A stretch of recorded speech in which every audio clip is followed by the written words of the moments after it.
Hello everyone, this is CA Prajakta Mondhe. Hope आप सब लोगों की प्रिपरेशंस बहुत अच्छे से चल रही हैं for the upcoming CA final examinations. Some days back, I had released the revision test paper that has been released by the institute for the upcoming examinations. Hope you all have gone through it. And अगर आप लोगों को कहीं पर भी कोई भी doubts हैं, कोई issues हैं, feel free to connect and we can discuss about it. Now, as we are quite close to the examination, revision is an important aspect of our preparation strategy now. तो mostly आप लोगों के syllabuses जो है वो completion stage पे होंगे, हो चुके होंगे complete, and now you must be on the revision part of your exam preparation. So for that, I'll be releasing certain videos, kind of revision videos, in which we will be covering the important aspects of our syllabus in a revisionary manner. Okay. I have already released certain videos that are there on the channel, so you can go through all those videos like assessment of companies, your poem, that is place of effective management, TDS revisions, and etc. So all these lectures are already there. You can go through them. And in the coming 2-3 lectures, what I'm going to cover would be your assessment appeals procedures. तो basically for CA final ये portion एक काफी important aspect होता है हमारी examination का, कि assessments क्या कौन से तरीके के होते हैं, उनकी क्या टाइम लिमिट्स हैं, under what situation assessing officer will take what action, और असेसी के पास क्या क्या ऑप्शंस अवेलेबल हैं, क्या राइट्स अवेलेबल है असेसी के पास, and all those things. So we'll go one by one. I start with the return filing. वहां से हम जाएंगे कि रिटर्न फाइल होने के बाद प्रोसेसिंग में क्या होता है, how does the assessment initiate, and then lastly obviously assessment होने के बाद अपील या रिविजन का क्या पावर असेसिंग ऑफिसर प्लस क्या राइट्स असेसी के पास होते हैं, right. So we'll go through and quickly we'll be revising the concepts. Whenever you have any issues, you want any particular topic to be explained in detail, feel free to reach out, right? Okay, chaliye, so let's start. Now, the first thing that comes into a place is return filing. Okay, who is required to file return of income mandatorily? अब department के पास देखो simple सा logic है. हम लोग income tax पढ़ रहे हैं, हम लोगों ने इतना सब कुछ पढ़ा कि कंपनी के ऊपर ये टैक्स रेट लगेगा 115BAA, BAB, etc. etc. Now, when the particular assessment year ends or the previous year ends basically, and the assessment year you have to file your return of income, you are basically declaring your income to the department कि साल भर में देखो हम लोगों ने इतना इतना पैसा कमाया है, इस पे इतना इतना टैक्स बनता है, ये रखो हमारा रिटर्न, ये रखो हमारा टैक्स, साल खत्म. ठीक है, नेक्स्ट ईयर की काम शुरू. Now what happens, I just give you a brief overview कि रिटर्न फाइल होने के बाद आपका रिटर्न प्रोसेस होगा. अगर डिपार्टमेंट सेटिस्फाइड है, वेल एंड गुड. अगर नहीं सेटिस्फाइड है तो कुछ अलग अलग एक्शंस होते हैं जो असेसिंग ऑफिसर्स आपके ऊपर ले सकते हैं. ठीक है, so that we are going to understand that what happens when you file a return of income, what happens when you do not file a return of income. Suppose आपने return of income file ही नहीं किया, then what actions can the department take? So आप लोगों को exam में जो questions आते हैं वो इसी तरीके से आते हैं. ABC limited fail to furnish its return of income. Assessment officer ने इसी सेक्शन में नोटिस इशू किया है. Is the notice valid? Getting the point. तो हम लोगों को सबसे पहले प्रोसीजर पता होनी चाहिए कि रिटर्न फाइल करना फर्स्ट ऑफ ऑल किस किस के लिए मैंडेटरी है. If it is mandatory, how you will have to furnish it. If not furnish, then what action can be taken. Okay, चलिए सो शुरुआत करते हैं return of income. Now compulsory filing of return of income 139(1). Who all are required to file return of income mandatorily? So I have also prepared all the notes in flowchart manner. If you want, we can I can share it to you, so you can just connect with me. Compulsory filing of return is required for a company or a firm, so they have to compulsorily file return of income irrespective of आपकी income कितनी है, return file करना पड़ेगा. Next, resident and ordinary resident. If there is a resident and ordinary resident, then if he holds any asset outside India or has a signing authority for any asset outside India or is a beneficiary of any asset outside India, he has to file return of income. In general, a person who is not covered in these two categories has to file his return of income if his gross total income मतलब before calculating the deductions under chapter 6A and also before giving effect to the provisions of section 54, 54B etc. जो capital gain के exemption sections होते हैं उनको effect देने के पहले अगर आपकी इनकम बेसिक एग्जेम्पशन लिमिट से ज्यादा है ना, what is a basic exemption limit? It depends on आप न्यू रेजिम में है या ओल्ड रेजिम में है. सो 2.5 लाख, 3 लाख, 5 लाख ओल्ड रेजिम वालों के लिए, न्यू रेजिम वालों के लिए इट्स 3 लाख. सो डिपेंडिंग आप कौन से उसमें है, मतलब ओल्ड में है, न्यू में है, आपके ऊपर जो बेसिक एग्जेम्पशन लिमिट अप्लीकेबल हो रही है, अगर उसके ऊपर है आपकी income, then you are suppose to file your return of income. ये बाकी अदर वाली कैटेगरी पे मैं बाद में आऊंगी. So what did you understand? Basically अभी तक हम लोगों ने बात करी, सबसे पहले तो कंपनीज और फर्म को मैंडेटरी है रिटर्न फाइल करना, ठीक है. इसके अलावा a return of income has to be filed by every person being a resident other than not ordinary resident, that is ROR, if he is not if he has holds as a beneficial owner or otherwise any asset outside India, or has a signing authority in any account located outside India, or is a beneficiary of any asset located outside India, then he has to furnish a return of income. However, अगर जो beneficiary है would not be required to file अगर जो income है that has been included in the person who is holding that asset. So suppose the person who is holding the asset is different and the beneficiary is different. तो अगर जो व्यक्ति hold कर रहा है वो एसेट, उसने अगर रिटर्न ऑफ इनकम फाइल करके वो इनकम अपने रिटर्न में इंक्लूड कर ली है, तो फिर अलग से बेनिफिशियरी को उसी एसेट के रिटर्न फाइल करने की फिर से जरूरत नहीं है. ठीक है. So that is a relaxation given. Otherwise you will have to file your return of income. And other than these cases, if your income exceeds the basic exemption limit, तो being an individual, HUF, AOP etc. तो अगर हम हमारी बात करते हैं, अगर मैंने सपोज ओल्ड रेजिम में ही मैं रिटर्न फाइल कर रही हूँ और मेरी 2.5 लाख की लिमिट लगती है, तो मेरी इनकम अगर चैप्टर 6A के पहले और 54 सीरीज के डिडक्शंस के पहले is more than 2.5 lakh, I will have to file return of income. Getting the point?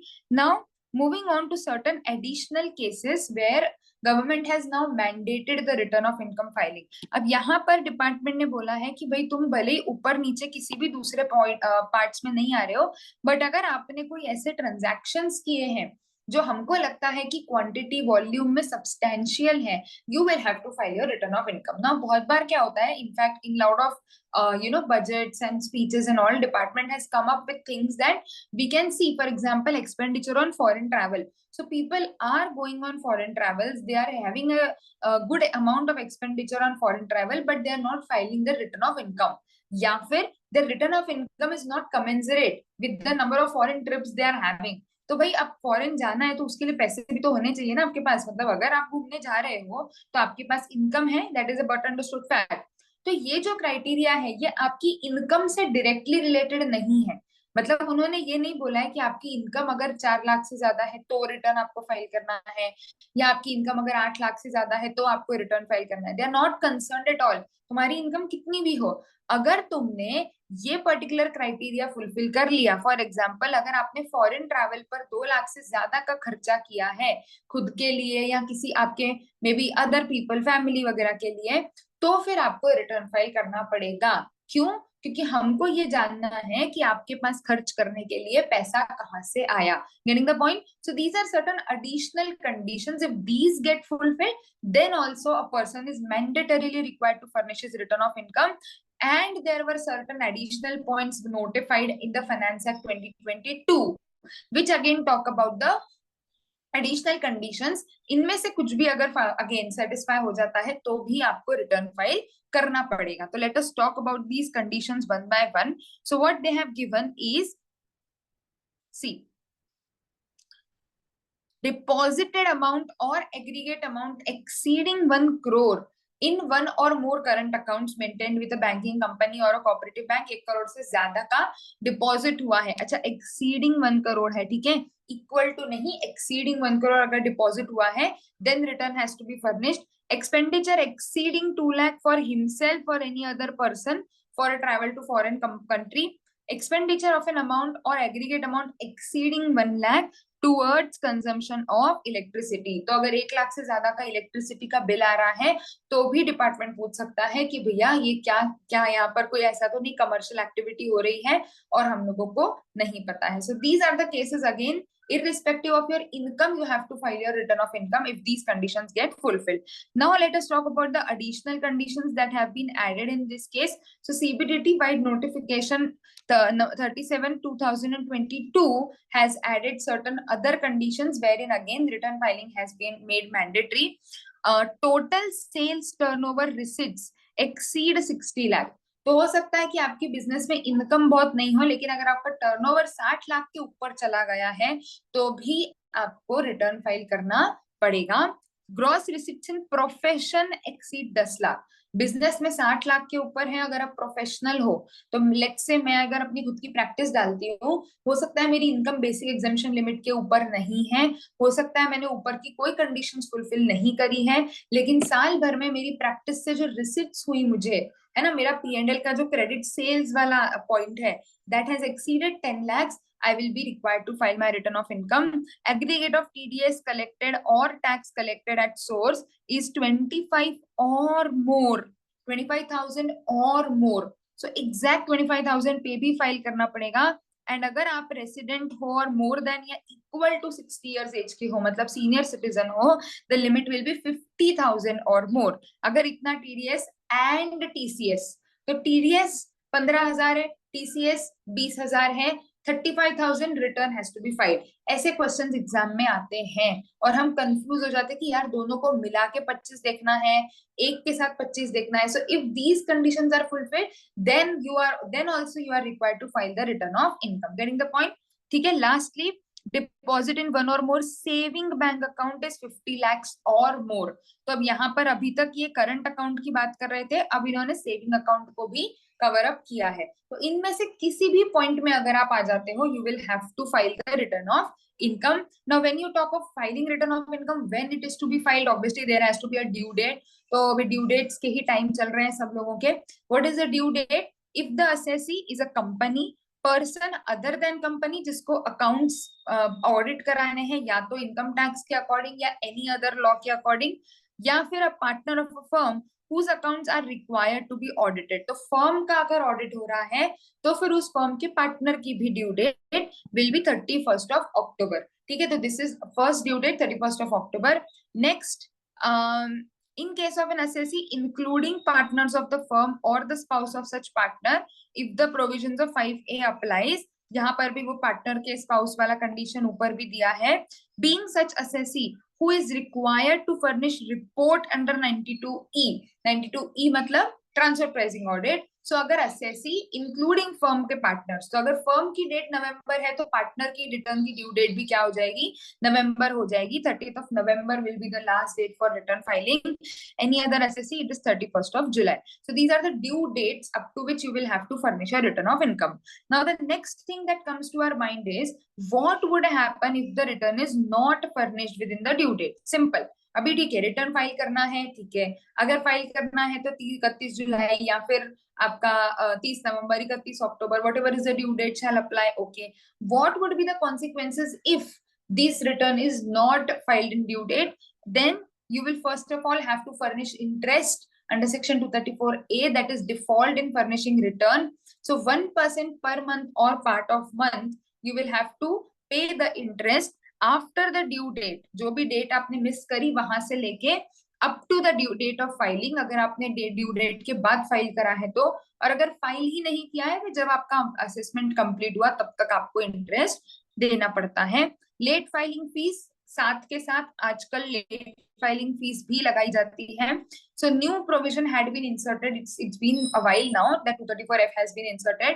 So 234A again what happens is it is an interest. तो a lot of people what do they do कि self assessment tax अगर हमने पे कर दिया, there is no interest, there is no tax payable. How will you calculate interest? अगर principal 0 है, भले ही आपने 5 महीने का डिफॉल्ट किया है, बट अगर कोई टैक्स पेएबल ही नहीं है तो इंटरेस्ट लगाओगे किसके ऊपर? बेस फिगर 0 हो गया।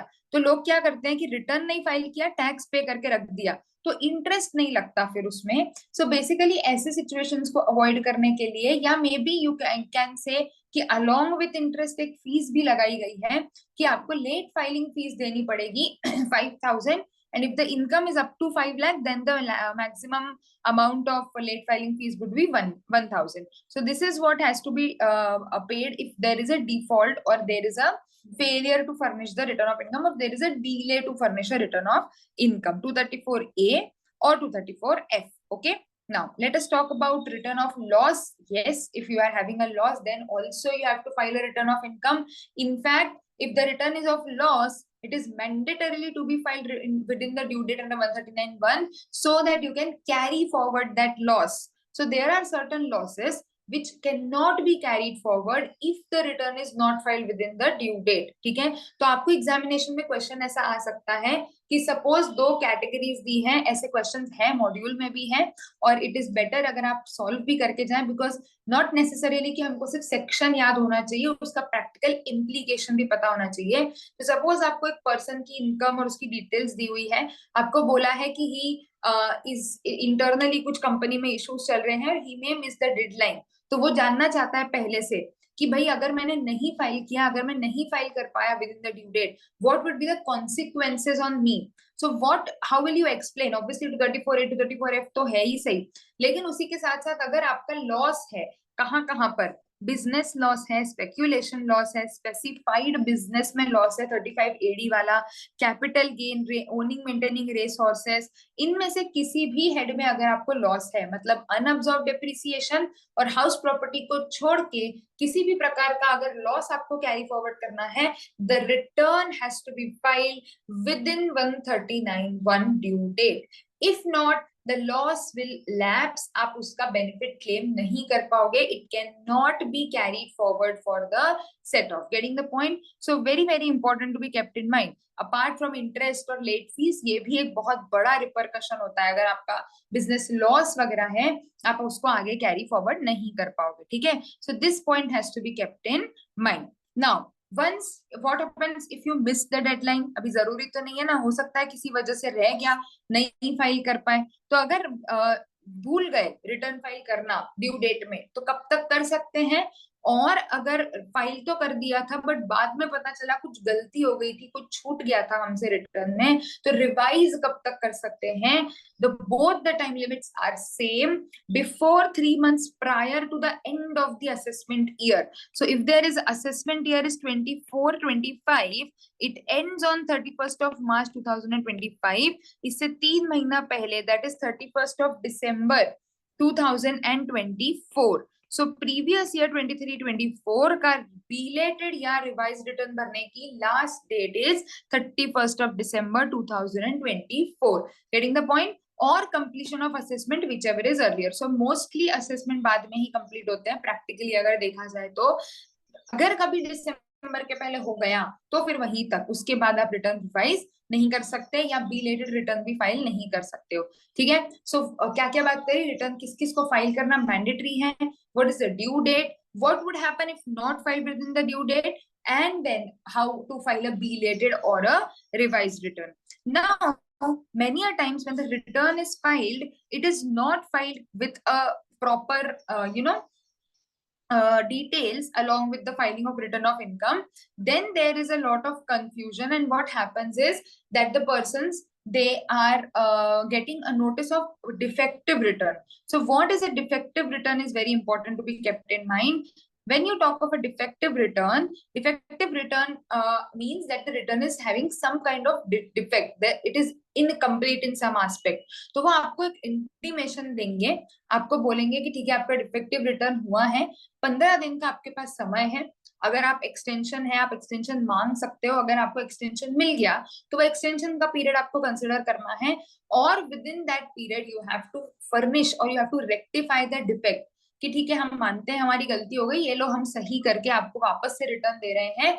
Otherwise if you fail to do so, it will be considered that you have not furnished your return of income. So if the defect is not rectified, it would be treated as an invalid return, and the consequential effect would be same as if the assessee has failed to furnish the return of income. ठीक है, तो अगर नहीं file किया तो जो consequences आपके तब होंगे जब आप रिटर्न नहीं फाइल कर रहे हो, वो ही सारे कॉन्सिक्वेंसेस यहाँ पर भी हो जाएंगे।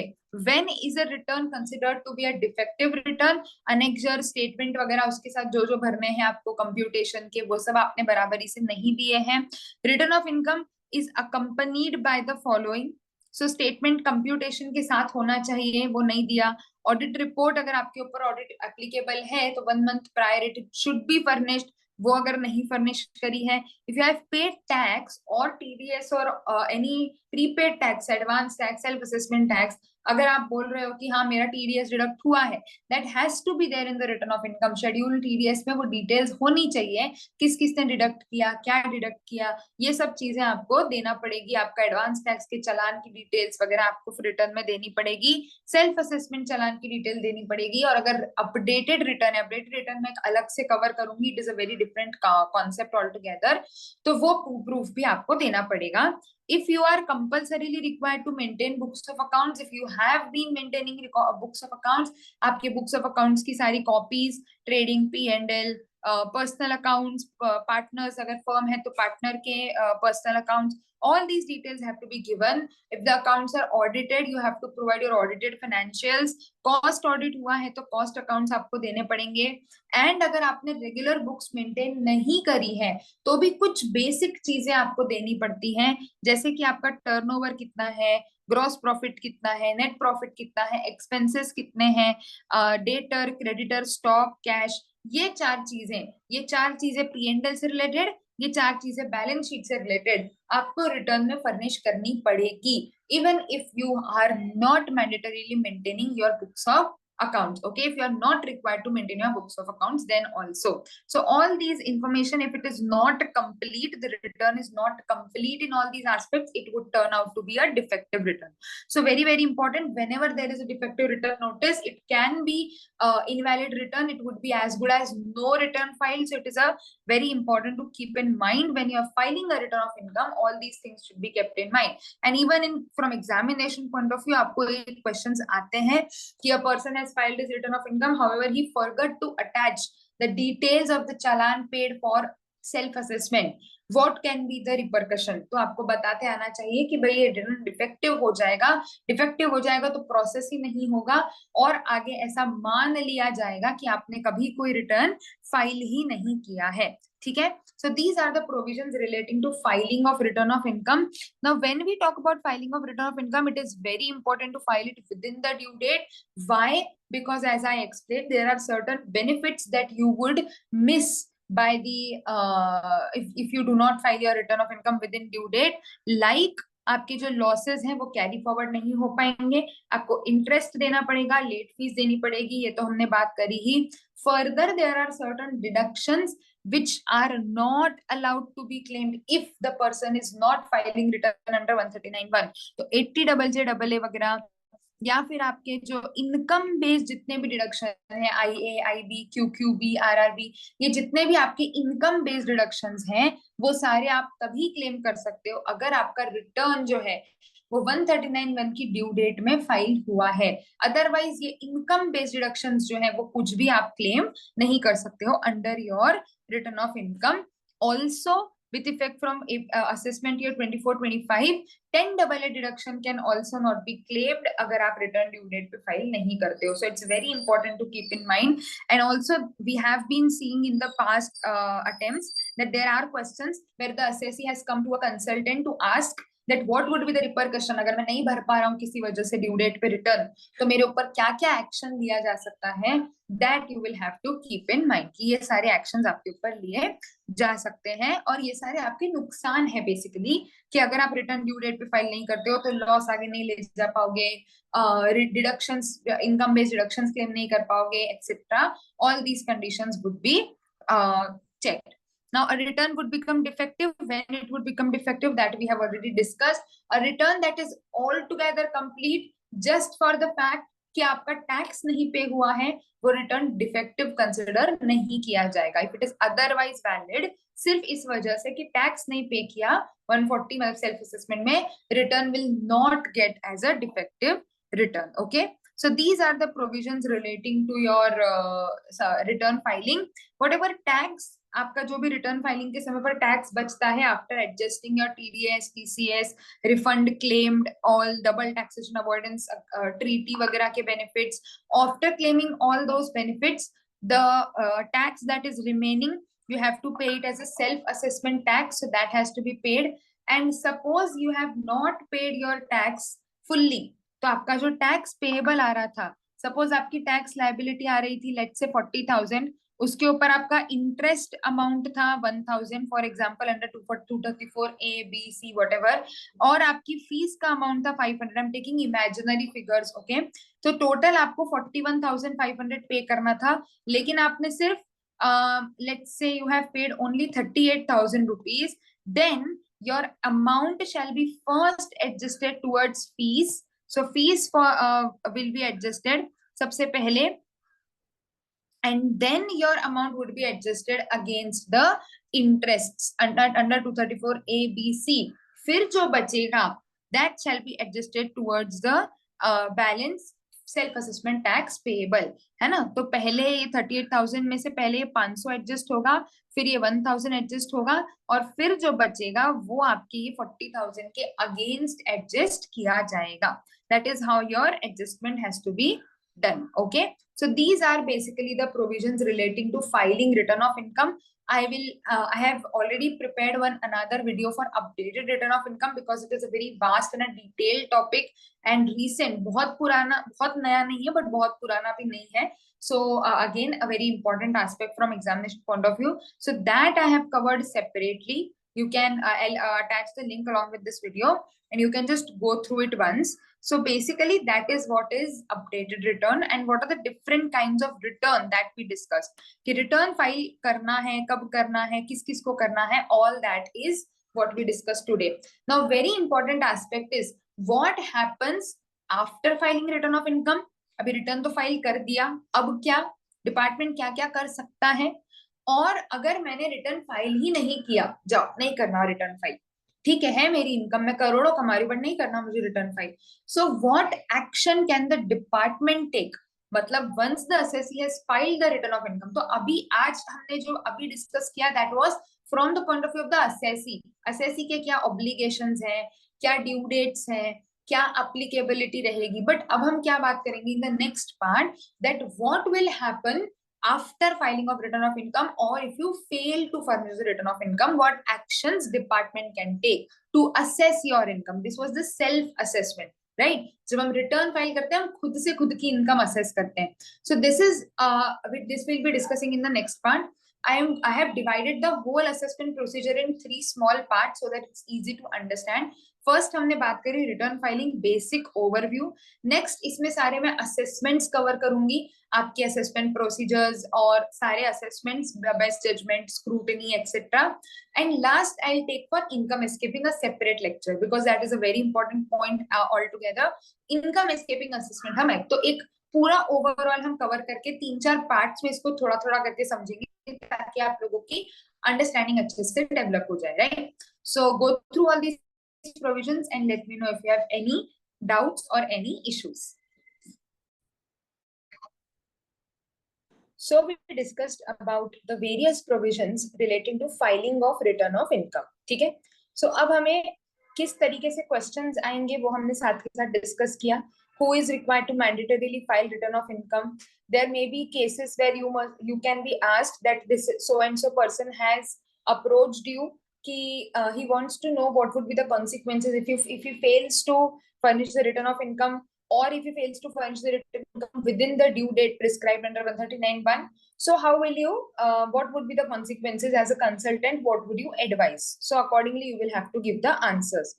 Now whenever you are giving answers for any theoretical part, because abhi 139(1), 139(3) mostly इसमें जो questions आते हैं that are more of a theory question, right? solve करने का ज्यादा नहीं है यहाँ पर कुछ. You first have to explain the provision. Exactly क्या बोला है इस provision में, that needs to be explained first. Then you will have to give the case, whatever case has been there, and then you have to link that provision to that case and give the conclusion. तो पहले आपको ये बताना पड़ेगा कि as per section 139(1) अगर ये नहीं होता है, या as per section 139(3) if the return is not filed within due date, losses can not be carried forward.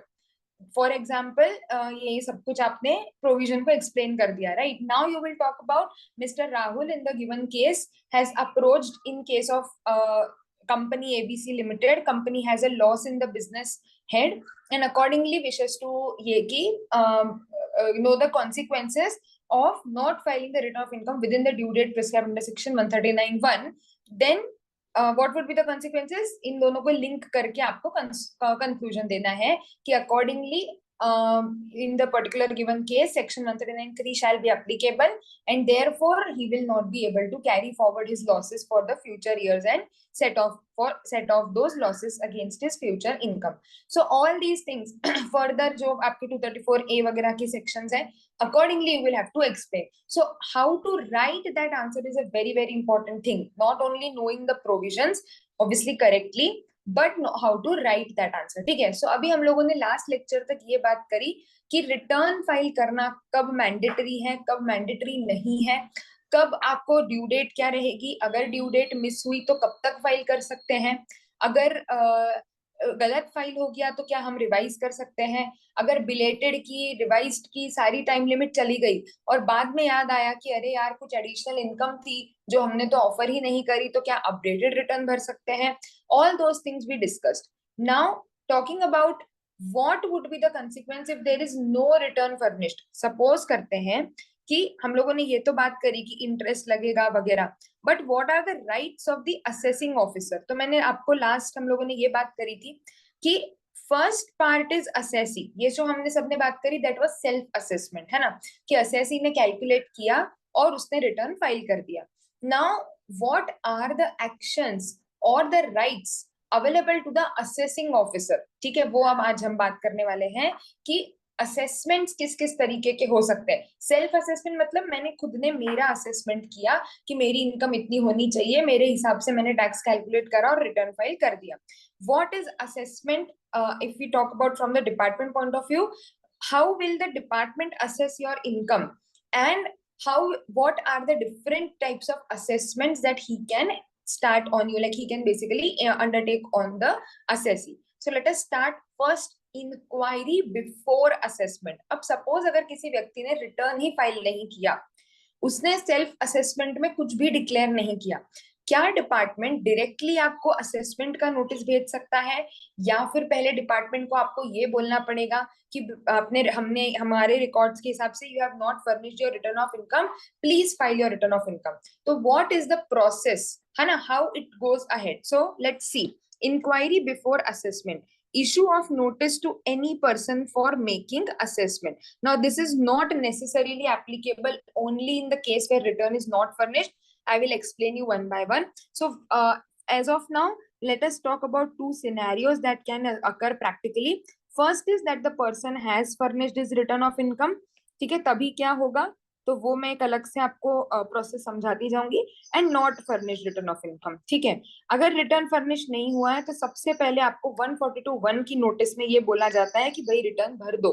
ठीक है, so officer may serve any person who has made a return under 139 or in case time allowed under 139(1) has expired, a notice under 142. अब 139 में जिसने return भर दिया उसको 142 का notice क्यों आएगा, और जिसने नहीं भरा उसको क्यों आएगा, वो एक एक करके समझेंगे. 142 to furnish return of income, सबसे पहले तो जिसने फाइल नहीं किया उसको नोटिस दिया जाता है कि भाई तुम्हारा टाइम जा चुका है, तुमने रिटर्न फाइल नहीं किया है, हम तुमको एक और मौका दे रहे हैं, इस नोटिस के रिस्पॉन्स में तुम्हारा रिटर्न फर्निश कर दो. तो अगर कोई जेन्युइनली भूल गया होगा या जेन्युइनली डेडलाइन मिस हो गई है उससे, तो he can furnish the return in response to the notice under section 142(1). Okay, then if he has furnished his return of income, then again 142 notice can be served for producing or cause to be produced such accounts as he may require. तो अगर उसको लगता है कि नहीं तुमने return में let's say salary expenses में एक्स अमाउंट क्लेम किया है, आई एम नॉट सेटिस्फाइड कि इतना अमाउंट कहाँ से आ रहा है, department can ask for your salary ledger, documents etcetera. So आपको जो भी उसको लगता है कि नहीं मुझे ये डॉक्यूमेंट्स चाहिए, वो आप मांग सकते हो, department can ask for it. AO shall not require production of any accounts relating to a period more than 3 years prior to the previous year। इससे ज्यादा पुराना नहीं मांगना है। To furnish in writing information on such points or matters or statement of assets liabilities whether included in the accounts or not as the AO may require previous approval of joint commissioner to be obtained for requiring assessee to furnish statement of all assets not included in the accounts। तो account से बाहर अगर आपको कोई asset liability मांगनी है तो you need a approval of the JC, otherwise assessing officer can obtain. तो अब आपको डिटेल इंफॉर्मेशन भी मांगी जा सकती है। तो सपोज उसने आपको बोला सैलरी का लेजर चाहिए, ठीक है। देन नेक्स्ट आपका एक पर्टिकुलर कोई पॉइंट था, वो पर्टिकुलर पॉइंट की रिस्पेक्ट में आपने कोई इंफॉर्मेशन फर्निश करी थी, उसमें डिपार्टमेंट को आपसे कोई क्लेरिफिकेशन चाहिए, तो आप उसके रिस्पेक्ट में आपको रिटर्न सबमिशन देना पड़ेगा कि इस रिस्पेक्ट में आपने why have you claimed this deduction. Suppose आपको क्वेश्चन में आता है that this particular deduction why is this allowed, on what basis have you claim this deduction, तो आपको उसका एक्सप्लेनेशन फर्निश करना पड़ेगा, राइटिंग में आपको एक्सप्लेनेशन फर्निश करना पड़ेगा। So this is what a notice. तो 142 को अगर मैं समराइज करूं, 142(1) में 3 चीजें हुई ब्रॉडली, या तो वो बोलेंगे रिटर्न फाइल कर दो, या फिर वो आपसे इंफॉर्मेशन मांग सकते हैं, या फिर वो आपसे डॉक्यूमेंट्स मांग सकते हैं कि ये सब कुछ हमको रिक्वायर्ड है, ठीक है। Next, inquiry by the assessing officer for obtaining any such full information may make such inquiry, जो भी उसको नेसेसरी लगेगी। So this documents will be requested, right. Now once he has received those documents, suppose आपने आपका salary register, stock register वगैरह जो भी उन्होंने मांगे, फाइनेंशियल्स मांगे, you give everything. Now there are certain businesses which are very complex, ठीक है। कुछ कुछ बिजनेसेस सीधे सिंपल होते हैं, हम लोगों को पता है मैन्युफैक्चरिंग है, रॉ मटेरियल आ रहा है, प्रोडक्शन हो रहा है, गुड्स बन रहा है, ठीक है।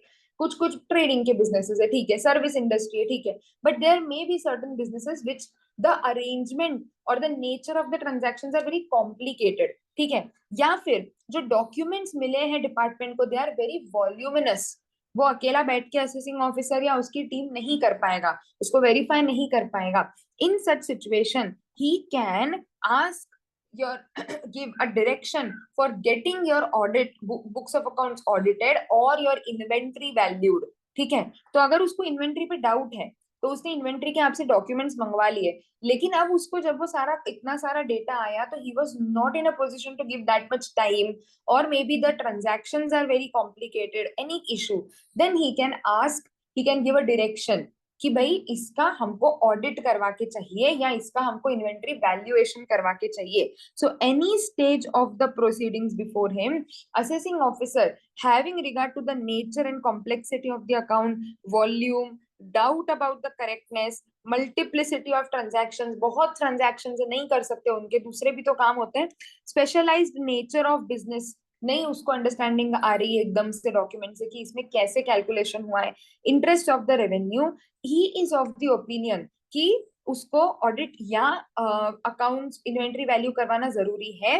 He should get a previous approval of, किसका अप्रूवल लेना पड़ेगा, principal chief commissioner, principal commissioner और commissioner, and direct the assessee to get either और बोथ, या तो दोनों बोलेंगे वो कि ऑडिट भी करवा के आओ और इन्वेंट्री वैल्यू भी करवा के आओ, या फिर अगर उसको डॉक्यूमेंट्स में कोई दिक्कत नहीं है बट उसको इन्वेंट्री वैल्यूएशन में नहीं समझ रहा है तो वो बोलेगा भाई ठीक है डॉक्यूमेंट्स हम देख लेंगे, इन्वेंट्री वैल्यूएशन करवा के आओ by an accountant and furnish the report. Audit की रिपोर्ट फर्निश करनी पड़ेगी, इन्वेंट्री वैल्यूएशन की रिपोर्ट फर्निश करनी पड़ेगी। Obviously opportunity of being heard has to be given. Any action which the assessing officer is taking against the assessee, आपको assessee को opportunity of being heard देना पड़ेगा। ये एक ऐसा लाइन है जो आप सारे असेसमेंट प्रोसीजर में बिंदास लिख सकते हो, ठीक है। So if there is any action to be taken against the assessee, आप इसमें उसके डॉक्यूमेंट्स का ऑडिट करवा रहे हो, उसको बताए बिना नहीं करवा सकते। You have to give an opportunity of being heard as a part of natural justice, ठीक है। नेक्स्ट, अकाउंटेंट, कॉस्ट अकाउंटेंट जो भी रहेगा, he will be nominated by the principal और द चीफ कमिश्नर और प्रिंसिपल कमिश्नर जो approval देंगे वो। Also very important point to be kept in mind, audit जो है वो अकाउंटेंट करेगा, लेकिन inventory valuation is to be done by a cost accountant, ठीक है। This was a amendment recently inventory valuation जो है वो कौन करके देगा, कॉस्ट अकाउंटेंट ही होना चाहिए, ठीक है। नाउ टॉकिंग अबाउट, वो नॉमिनेशन डिपार्टमेंट की तरफ से आएगा, मैं नहीं जाके मेरा पर्सनल मेरे मेरे पहचान के सीए को या कॉस्ट अकाउंटेंट को नहीं रख सकती, दैट सीए, और because it is an independent audit और valuation, so that will come, that recommendation will come from the department, and he has, that officer who is nominated, that CA who has been nominated has to conduct the audit of my books of accounts. Time limit, the audit report or the inventory valuation report must be furnished within the period जो कि assessing officer ने दिया है। तो अगर assessing officer को लगता है 60 days इज इनफ, वो बोलेंगे 60 days में जाओ वैल्यूएशन करवा के मुझे रिपोर्ट लाके दो। हाउएवर अगर उसको लगता है कि नहीं टाइम ज्यादा लग रहा है, या फिर असेसी एप्लीकेशन दे रहा है कि सर नहीं टाइम लग रहा है, अभी नहीं हो पाया है काम खत्म, तो फिर वो टाइम लिमिट एक्सटेंड करवाई जा सकती है। However aggregate period of the original time and the period so extended should not exceed 180 days in any case। तो किसी भी दिन में, जिस दिन डायरेक्शन इशू किया गया था, जिस दिन डायरेक्शन असेसी को मिला कि भाई तुमको ऑडिट करवाना है, वहां से 180 डेज से ज्यादा का टाइम नहीं होना चाहिए, ठीक है। तो एक्सटेंशन वगैरह देने के बावजूद time limit should be with in a period of 180 days. Now इनमें क्वेश्चंस कैसे आ सकते हैं, तो क्वेश्चन आपको आता है कि मिस्टर XYZ ने ये सारी इंफॉर्मेशन फर्निश करी, now assessing officer is having a doubt on the correctness of the inventory, what action can he take. तो आप अब एक्सप्लेन कर सकते हो, ठीक है, ये तो सीधा सीधा क्वेश्चन हो गया। अब इसमें थोड़ा घुमा के कैसे आएगा, the assessing officer nominated a chartered accountant to conduct the inventory valuation, however he failed to take the approval of any other authority, या फिर he took approval of assistant commissioner of income tax and nominated a chartered accountant to conduct the valuation of inventory, the Mr. XYZ is of the contention that the action taken by the assessing officer is not valid, support the contention, या whose contention is valid। तो XYZ बोल रहा है कि नहीं assessing officer ने गलत किया है। तो अब आपको समझना पड़ेगा केस के बेसिस पे कि क्या गलत है क्या सही है। असेसिंग ऑफिसर ने दो एक्शन ली, पहली तो उसने बोला इन्वेंट्री वैल्यू करवा के लेके आओ और चार्टेड अकाउंटेंट से वैल्यू करवा के लेके आओ। दूसरा उसने क्या बोला, उसने परमिशन ली है assistant commissioner of income tax की। तो दोनों चीजें हमको देखना जरूरी है। क्या इन्वेंट्री वैल्यूएशन चार्टेड अकाउंटेंट से करवाया जा सकता है? नहीं, it has to be by a cost accountant, so that becomes redundant, right. वो गलत है उसका डायरेक्शन AO का।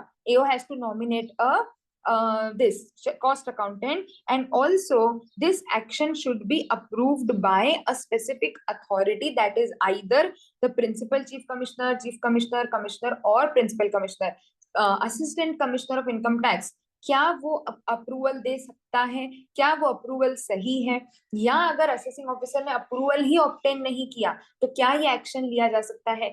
ये माइन्यूट चीजें आपको ध्यान रखनी है। जब हम सेक्शंस पढ़ते हैं ना, हमको लगता है हाँ ठीक है सिंपल ही तो है, रीड कर लिया, ऑडिट करवाना है, इन्वेंट्री वैल्यूएशन करवाना है, 180 डेज में होना चाहिए। No, that details are very important, और ऐसे क्वेश्चंस आते हैं, ठीक है। We have seen since so many attempts कि this questions they give. Cost accountant notify हुआ है रिसेंटली, तो वो बोलेंगे वो चीज में हो सकता है आपको क्वेश्चन दे वो, तो you need to pay attention to the procedural part very well.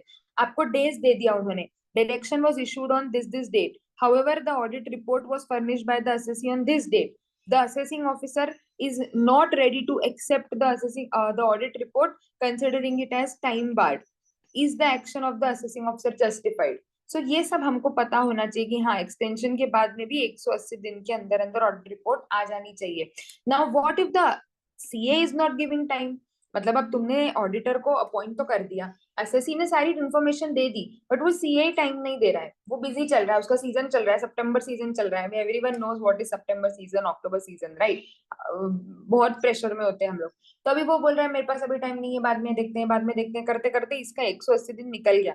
अब एसएससी की क्या गलती, असेसी को तो बेमतलब नुकसान हो गया इस चक्कर में। So all these cases need to be taken care of. मैं बताती हूँ आगे क्या होता है, ठीक है ना। Expenses of the special audit will be paid by the central government, क्योंकि तुमको ऑडिट कराना है, मैं फीस नहीं दूंगी भैया सीए की, तुम्हारा वो है कि ऑडिट करवा के लेके आओ। तो हम we are not going to bear that they have given that the expenses have to be borne by the government and assessee has to be given an opportunity of being heard. Obviously he has to be given an opportunity of being heard. If however the assessment is in the nature of best judgment assessment, it is not obligatory for the assessing officer to give the assessee an opportunity of being heard. I'll tell you, we'll come to the best judgment assessment, then I'll cross link both these sections. Okay. Now if there is no audit done or inventory valued, it will be considered as a best judgment assessment. Again I will tell you best judgment क्या होता है, तो मैं फिर से इस पे आपको वापस लेके आऊंगी. तो यहाँ पर वो क्वेश्चन आता है, क्या होगा अगर असेसी तो रेडी था, सीए ने ऑडिट करके नहीं दिया. Swadeshi politics, this is a supreme court judgement. तो उन्होंने क्लियरली बोला है कि ठीक है, हम मानते हैं कि आपकी ऑडिट रिपोर्ट टाइमली नहीं आ पाई, लेकिन इसमें असेसी की गलती थी क्या, वो चेक करना जरूरी है. Whatever communications were there between the chartered accountant and the assessee or the inventory valuation officer, cost accountant or the assessee, तो अगर वहां पर असेसी सब कुछ दे रहा है, असेसिंग सीए ने बोला तुम्हारा ये डॉक्यूमेंट लाके दो, उसने दे दिया, ये वर्किंग लाके दो, ये रिकंसिलिएशन लाके दो, उसने अपनी तरफ से सारी चीजें प्रोवाइड करी है. The accountant has not taken a look on it and has not given the report, assessee cannot be considered at default. Okay, so वो यहाँ पर उन्होंने clearly mention कर दिया है. Power of the assessing officer to make a reference to the valuation officer. तो suppose documents आए, उसमें कोई land है and department wants to check fair market value or the stamp duty value of that property or investment which has been given in that documents, he can make a reference to the valuation officer. Reference to the valuation officer whether or not he is satisfied about the correctness or the completeness. वो दो अलग अलग बातें हैं. तो हो सकता है वो बाकी सबसे satisfied है, लेकिन उसको बस ये चेक करना है कि वैल्यू सही है क्या, वो valuation officer को रेफर कर सकता है. Assessee has to cooperate obviously. Time limit, valuation officer shall send a copy of the estimate and the assessee, मतलब assessing officer को और assessee दोनों को within a period of 6 months from the end of the month in which the reference is made. Now again मैं बार बार ये चीज बोलती हूँ, टाइम लिमिट कहाँ से देखना है is very important. 6 months from where? तो आपको क्वेश्चन में दिया है कि reference is made to the assessing officer on 24th of September and he has given a report for let's say October, November, December, January, February, March. 25th of March. Is this a valid report? Is this valuation report considered or valid? So when you see 6 months, हमको ये question आ सकता है कि 6 महीना 24 सितंबर से गिनना है कि कहाँ से गिनना है. 6 months from the end of the month in which the reference is made. तो 30th of September से 6 months देखने पड़ेंगे. अक्टूबर, नवंबर, दिसंबर, जनवरी, फरवरी, मार्च. मेरे पास 31st of March तक का टाइम है. This report will be considered as valid. आ रही है बात समझ में? So this is how you need to pay attention to the provisions. और ऐसे ही क्वेश्चंस आते हैं हम लोगों को.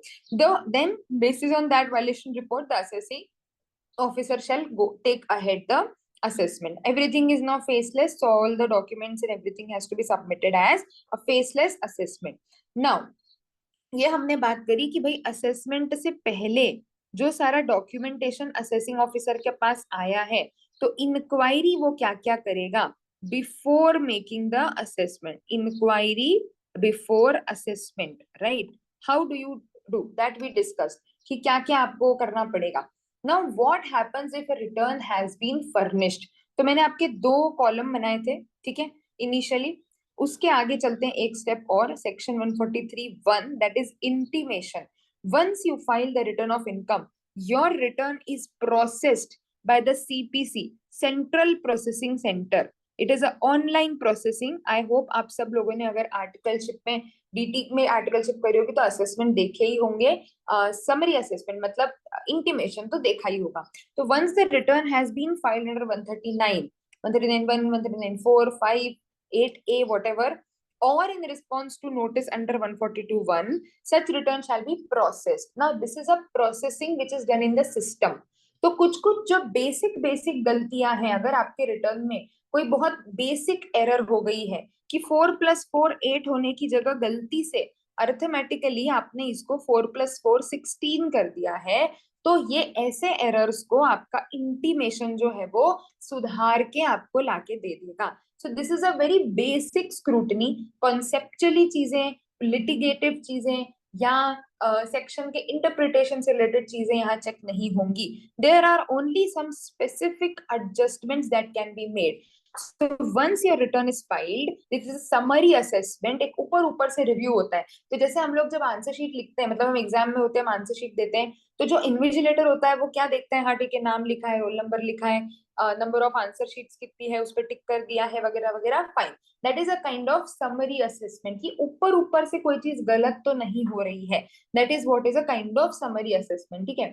Once you submit that answer sheet, then the checker will go in detail. एक एक एक आंसर पढ़ के वो देखेगा कि भैया इसने सही लिखा है कि गलत लिखा है. Invigilator is not going to do that. Similarly, once you file the return of income, your work is done. It goes into processing. While processing, if the system sees that there is some arithmetical error in the return, or there is an incorrect claim which is apparent from any information, 80C में आप लोगों ने 1,80,000 का deduction claim कर लिया, which is a very very apparent thing. Practically आपको 1,50,000 से ऊपर मिलेगा ही नहीं. तो ऐसे disallowance of loss claimed if the return of previous year is filed beyond the due date. तो पिछले साल का रिटर्न 139(1) में फाइल नहीं किया था और अब लॉस आप इस साल क्लेम कर रहे हो, this is wrong. So this is again, this will be adjusted when you will get your intimation. Disallowance of expenditure in the audit report, but you have not considered it in the return of income. तो audit report में कोई expense disallow हुआ और आपने उसको return of income में consider नहीं किया, that can be considered. Disallowance of deduction claimed under 10AA or under any of the provisions of chapter 6A under the heading C, that is deduction in respect of certain incomes if return is filed beyond the due date. जो मैंने आप लोगों को last part हम लोगों ने बात करी थी कि जैसे 80JJAA ये सब का रिटर्न इफ ड्यू डेट पे फाइल होगा तो ही डिडक्शन मिलेगा. अब आपका रिटर्न ड्यू डेट पे फाइल नहीं है, लेकिन फिर भी अगर आप इन सेक्शंस का डिडक्शन क्लेम कर रहे हो तो आपको वो स्ट्रेट अवे जब प्रोसेस होके इंटीमेशन आएगा तभी वो डिसअलाउ कर देंगे.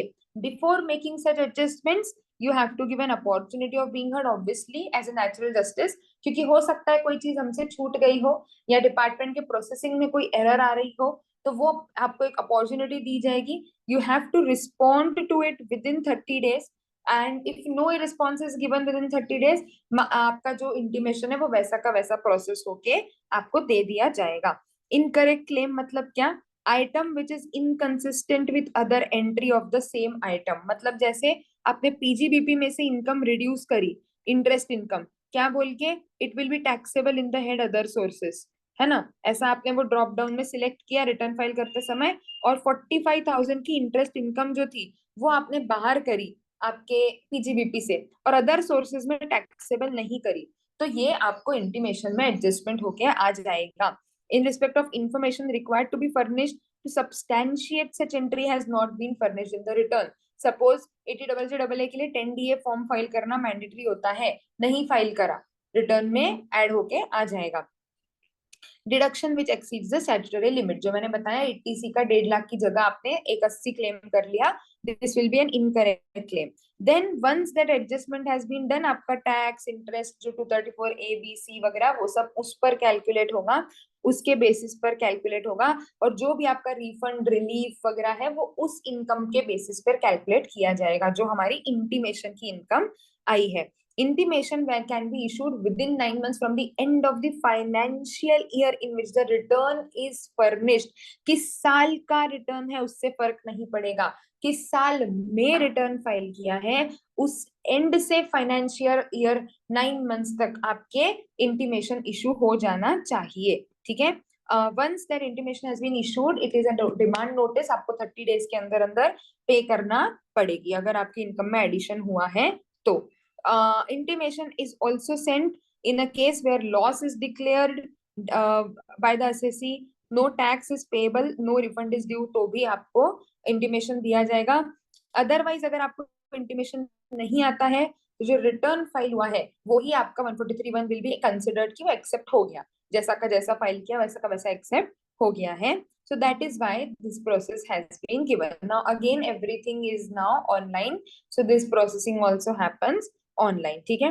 Now, once you have got an intimation, you can check if there are adjustments. You can take further action that I will explain in the appeal part. I'll take a separate lecture for appeals and revision. तो अगर 143(1) में कोई addition हुआ है और अगर आप उससे सेटिस्फाइड नहीं हो तो फिर क्या करना आगे, that we will discuss in the coming lecture. So अभी हम लोगों ने क्या बात करी, अगर रिटर्न जो है, if return is not furnished, ठीक है, दो केसेस हो सकते हैं. रिटर्न इज नॉट फर्निश्ड, सबसे पहले आपको डिपार्टमेंट 142(1) का नोटिस देगा, वो बोलेगा भैया रिटर्न फाइल कर दो. अगर रिटर्न आपने फाइल कर दिया, 142(1) के बाद आपने फाइल कर दिया, तो वो सबसे पहले तो 143(1) में प्रोसेस होगा. ठीक है. इन जनरल अगर आपने बराबरी से खुद ही रिटर्न फर्निश कर दिया था तो अगेन वो 143(1) में वो होगा, प्रोसेस होगा, है ना. तो रिटर्न फाइल हो गया, then it will be processed under 143(1). If there are any adjustments that would be given, demand notice will be issued. If you are satisfied, you will have to pay. If you are not satisfied, that we'll discuss in the appeals provision what can be done against the intimation. ठीक है. Now 143(1) issue हो गया. अब once the return is filed, can the assessing officer initiate any assessment to verify the details? अब return जो file हुआ उसमें suppose आपका लास्ट 2 साल से profit percentage was 20%, 21%, somewhere between 20 to 23, और इस साल आपका जो प्रॉफिट परसेंटेज है that has gone down suddenly to 10%. Department को डाउट आया कि यार इतना वेरिएशन क्यों है. There are various reasons why department chooses a particular year for scrutiny, but when can a scrutiny assessment be done? तो assessing officer अगर है, उसको लगता है कि नहीं जो इनकम है वो गलत तो नहीं है, अननेसेसरी लॉस क्लेम तो नहीं किया है, आपका असेसमेंट वो प्रॉपर पिकअप करेगा, तब आपको 143(2) की नोटिस इशू करी जाएगी. This notice is to be issued within 3 months from the end of the financial year in which the return of income is furnished. Again, in the year in which the return of income is furnished. ठीक है. तो अगर आपने belated return भरा है या फिर अगर आपने अपडेटेड रिटर्न भरा है, अपडेटेड रिटर्न में तो 24 महीने का भी टाइम होता है, तो अपडेटेड रिटर्न अगर भरा है, जिस साल वो रिटर्न फाइल किया उस साल के एंड से 3 महीने के अंदर अंदर 143(2) की नोटिस आएगी कि तुम्हारा case has been selected for scrutiny. ठीक है. After that it can not be served. अगर इसके बाद आपको नोटिस आती है, आप स्ट्रेट अवे वैलिडिटी को क्वेश्चन कर सकते हो कि notice has been served beyond the time limit, this notice is not valid in the eyes of law and assessee cannot be compelled to comply with it. Okay. तो 143(2) is scrutiny assessment. आपका scrutiny initiate होगी. Once you have received a scrutiny notice, आपको additional information मांगी जाती है, that is through 142(1) जो हमने ऊपर बात करी कि आपकी बुक्स ऑफ अकाउंट्स मांगे जा सकते हैं, आपके इंफॉर्मेशन मांगी जा सकती है, तो डिपार्टमेंट आपसे सारी इंफॉर्मेशन मंगवाएगा. Once department has received all the information, then he will conduct कि भाई क्या इनकम बराबरी से कैलकुलेट हुआ है, कैसे कैलकुलेट हुआ है, and then he will issue an assessment order under section 143(3). अगर उसको लगता है, सपोज आपने कोई डिसअलाउंस कोई एक्सपेंस क्लेम किया है, department is of the view नहीं this should be disallowed, so then he will issue a 143(3) and he will add that amount to your income. तो आपने अगर रिटर्न में इनकम फाइल करा था सपोज 10 lakhs का, department is not satisfied for some amount of 3 lakh कि ये आपने क्लेम किया है, but this should have not been allowed, this will be added back to your income and you will get an assessment order कि तुम्हारी income is not 10 lakh, it is 13 lakh, and basis that you will have to pay your taxes. Okay, so this is what is a scrutiny assessment. Now scrutiny assessment में trust से related जो specific से points होते हैं, if trust or educational institution is violated, has committed any specified violation under 1023(c) जो हम लोग trust में ऑलरेडी पढ़ चुके हैं, assessing officer has to send a reference to the principal commissioner. No order making an assessment or trust without giving effect to the order passed by principal commissioner, either cancelling the approval shall be made. तो assessing officer को अगर लगता है कि उसने गलत किया है ट्रस्ट ने स्पेसिफाइड वायलेशन किया है, assessing officer directly assessment order नहीं दे देगा कि एग्जेम्पशन हटाओ, सेक्शन 10 में नहीं मिलेगा because you have committed a specified violation.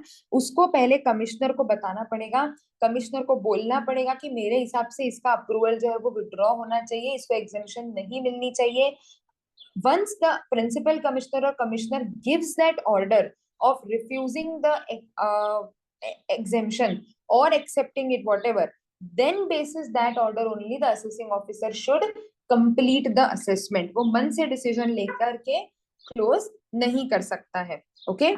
Time limit in such cases will exclude the time. Obviously बीच का जो टाइम पीरियड है वो आपके लिमिटेशन पीरियड में कंसिडर नहीं किया जाएगा ना. What is a specified violation, ये वही हमारे ट्रस्ट के सिलेबस का है, तो we have already covered this in the trust provisions. if that is there, he has to first talk to the principal commissioner and inform him, then only he can close the assessment order. ठीक है, so this is about scrutiny assessment. Now last I'm talking about best judgment assessment. Best judgment assessment is 144. अब आपको department ने बोला भाई return file कर दो, आपने बोला नहीं हम नहीं करेंगे. आपको उन्होंने बोला ठीक है चलो 142(1) का नोटिस देते हैं, अब रिटर्न फाइल कर दो, नहीं हम नहीं करेंगे. आपको उन्होंने रिटर्न फाइल करने को फिर से रिमाइंडर दिया, आपने बोला हम नहीं करेंगे. आपने रिटर्न फाइल कर दिया, ठीक है, आपको स्क्रूटनी का नोटिस आया 143(2) का, आपने बोला हम नहीं करेंगे, हमको कंप्लाई नहीं करना. आपने 143(2) का नोटिस कंप्लाई कर दिया, फिर आपको 142(1) का नोटिस आया और आपसे उन्होंने डॉक्यूमेंट्स मंगवाए, या फिर आपको बोला जाओ अपनी बुक्स का ऑडिट करवा के आओ, हमने चार्टर्ड अकाउंटेंट नॉमिनेट किया है, या अपनी इन्वेंट्री वैल्यू करवा के आओ, हमने कॉस्ट अकाउंटेंट नॉमिनेट किया है. आपने बोला नहीं हम नहीं करवाएंगे. any stage, if you are not cooperating with the department, he can do a judgment which is has per his judgment a best assessment. तो वो क्या बोलेगा, ठीक है तू मत आ, हम क्या करते हैं, मैंने मेरी फ्रेंड को पूछा चलेगी क्या चलेगी क्या, हाँ बताती हूँ, सोच के बताती हूँ, सोच के बताती हूँ, मैं फोन करती हूँ, मैं फोन करती हूँ, उसने फोन नहीं किया, व्हाट विल यू अज्यूम कि नहीं आना होगा, बिजी होगी, ठीक है. आप एक अपने हिसाब से अंडरस्टैंडिंग ले लोगे, ठीक है, कि मेरे हिसाब से तो तेरे जो रिएक्शंस थे मुझे लगा कि तू इंटरेस्टेड नहीं थी, तो मैंने अज्यूम कर लिया that you will not be coming. Similarly if the assessing officer is not responding, sorry the assessee is not responding, assessing officer को जो डॉक्यूमेंट्स के बेसिस पे समझ में आ रहा है वो उसके हिसाब से करके खत्म कर देगा. वो आपसे पूछ रहा है, आप जवाब नहीं दे रहे हो, ठीक है, मुझे जो समझ में आया मैंने कर दिया. Best judgement assessment, whatever is a best judgement, ex parte assessment भी बोलते हैं इसको, कि उसने खुद से कैलकुलेट कर दी तुम्हारी इनकम और तुमको ऑर्डर निकाल के दे दिया. तो if he fails to file return, या तो रिटर्न ही फाइल नहीं किया, फिर उसको तुमने 142(1) का नोटिस दिया, उसने कंप्लाई नहीं किया, डायरेक्शंस दिए ऑडिट करवाने के, वो कंप्लाई नहीं करे, या फिर 143(2) का नोटिस कंप्लाई नहीं किया, you shall make a best judgment. Option नहीं है कि छोड़ो यार जाने दो माफ कर देते, no. if he is not complying, if you have initiated the assessment and in the between he is not complying, you have to issue an order under 144. you cannot leave it कि ठीक है जाने दो छोड़ दो, नहीं, you have to close that assessment and issue an order under section 144 after taking into account all the relevant assessment that has been gathered and giving an opportunity of being heard. So that has to be done. If opportunity of being heard has already been given at the time of 142(1), again 144 में opportunity of being heard देने की जरूरत नहीं है, ठीक है. So these are the cases where a best judgment assessment can be done. So what did I tell you today? First, return file नहीं किया तो क्या होता है, फाइल करा तो क्या होगा, स्क्रूटनी असेसमेंट कब होगा, बेस्ट जजमेंट असेसमेंट कब होगा, आपका 143(1) क्या होता है, that is intimation, that is a summary assessment जो सबका होगा, जिसने रिटर्न फाइल किया है सबका असेसमेंट 143(1) में होगा. 143(2) is optional, obviously 144 is also if the assessee is not complying with the requirements. So these are the different ways where the assessing officer can assess your income. Now in the next part we are going to talk about our income escaping assessment. उसका मैं एक separate video बना के दूंगी because that is something which requires attention. A small topic which I would like to cover over here is reference to DRP, dispute resolution panel. So ये quick resolutions के लिए कि जल्दी जल्दी क्लोज हो जाए चीजें, ये एक अलग ऑप्शन दिया गया है to certain categories of assessee.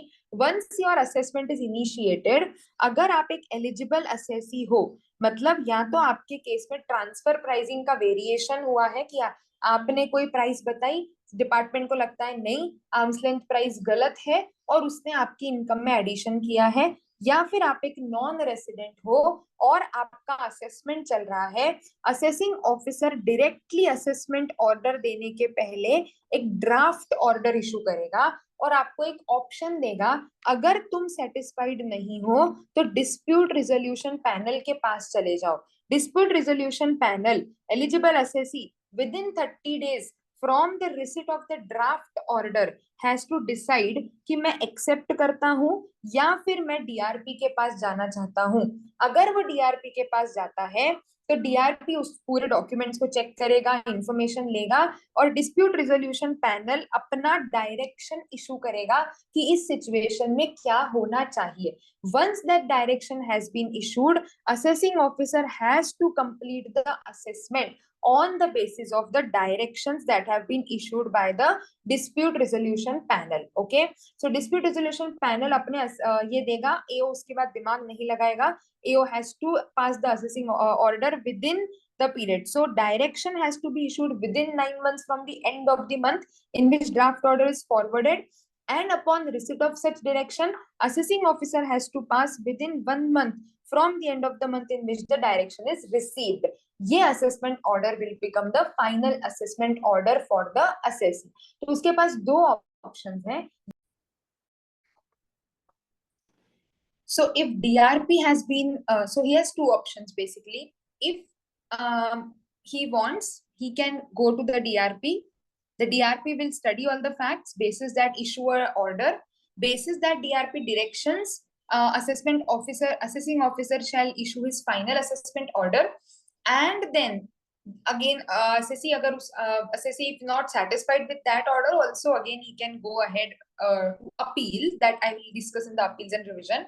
But otherwise he has an option कि वो अभी ही a variation को DRP के साथ discuss कर ले. Otherwise he can accept that draft order as it is and he can take the variations, and then he decides not to go to the dispute resolution panel. So basically this is something which gives you a quick resolution कि assessing officer पहले order आए फिर CIT के पास जाएगा फिर आईटैट के पास जाएगा, rather than he can go to the DRP, get directions, एक टाइम लिमिट भी कम है, असेसमेंट ऑर्डर आ जाएगा, फिर directly he can appeal against to the ITAT. He is not required to go to the CIT appeal. That we'll discuss in detail in appeals and revision part. So that is what makes this a bit better option for the eligible assessees. Okay, so this is about dispute resolution panel. Just keep in mind only this categories of assessees are allowed. Okay, so if there is any question relating to dispute resolution panel, first make sure that the eligible assessee, the assessee in the question is an eligible assessee to opt for the dispute resolution panel. और अगर वो opt करता है तो फिर within a period of time DRP will issue the directions, and within a period of time 9 months and 1 month the assessing officer has to issue the final assessment order. Okay, so this is what is DRP. तो अगर मैं एक छोटा सा flow chart बनाऊं आपको easily समझ में आने के लिए, so there are, okay, I have already prepared the flow chart notes that I had shown yesterday as well. You can refer to these. I can share it with you. So here you will get all these things. 142 में क्या क्या होता है, then assessment officer कब reference to valuation officer का क्या है, then assessment 143(1) में क्या क्या एडजस्टमेंट्स हैं, देन स्क्रूटनी असेसमेंट में क्या क्या है, बेस्ट जजमेंट कब होगा, when can you you know refer to the DRP. So all these things I have covered over here as a flow chart part. See, dispute resolution mechanism, eligible assessee, all these you can refer from here as well. So you can connect with me. I'll share this information with you. Now let us go back to sure. So broadly speaking, what are the types of assessment? First is our self assessment, obviously. Then summary assessment एक आपका जो होता है, once you file your return of income, it is processed, that is 143(1). Once you file a return of income, your assessment can be picked up in a scrutiny assessment, that is 143(2). The precondition for scrutiny assessment is that the return has to be filed. If there is no return filed, scrutiny assessment cannot be initiated directly. You have to give a 142(1) notice and you have to ask him to furnish the return of income. And if he has furnished the return of income, then you can go to the scrutiny assessment. तो अब वापस अपन चलते हैं. Return filed, yes, 143(1) होगा. If the case is fit for 143(2), 143(2) होगा. बराबरी से comply कर रहा है, सब कुछ हो गया. 143(3) आके असेसमेंट क्लोज हो जाएगा. 143(3) का ऑर्डर आ जाएगा. रिटर्न नॉट फाइल्ड में अगर आपको पहले 142(1) दिया जाएगा, आपने 142(1) के रिस्पॉन्स में फाइल कर दिया, आप इधर आ जाओगे, 143(1) आएगा, उसके बाद 143(2) प्लस 142(1) के notice for information and all order आ जाएगा. 142(1) में फाइल नहीं किया, इफ अगेन नॉट फाइल, या फिर इधर कहीं पर भी नॉट कंप्लाइड, या तो 142(1) के रिस्पॉन्स में भी रिटर्न नहीं फाइल किया सामने वाले ने, या रिटर्न तो फाइल कर दिया बट 143(2) को रिस्पॉन्ड नहीं किया, या फिर जो एडिशनल नोटिस आए उनको कंप्लाई नहीं किया. किसी भी स्टेज पर 142(2)(a) का आपको उन्होंने डायरेक्शन दिया ऑडिट का या इस सब का, that you did not comply, in any case the assessing officer will complete your assessment as a best judgment assessment. ठीक है. So this in short अगर हम बात करें तो this is how it goes. Best judgment assessment का भी जो फ्लो चार्ट है वो भी आप देख सकते हो कि कहाँ पर आपका बेस्ट जजमेंट असेसमेंट हो सकता है. ठीक है. सो these are the different assessments that the assessing officer can undertake. Last is the income escaping assessment, which is itself a very detailed assessment. So I'll be releasing a separate video for that. I have already released a separate video for income escaping assessment previously, but there are minor amendments in those, not very major amendment, but still some minor amendments. So I will incorporate that as well for the relevant attempt, and I'll be releasing a separate video for that. Okay. Meanwhile, go through all these provisions, and if there are any issues, if you feel that you need to have any other details or any other help required from examination point of view, feel free to discuss. All the very best for your examination.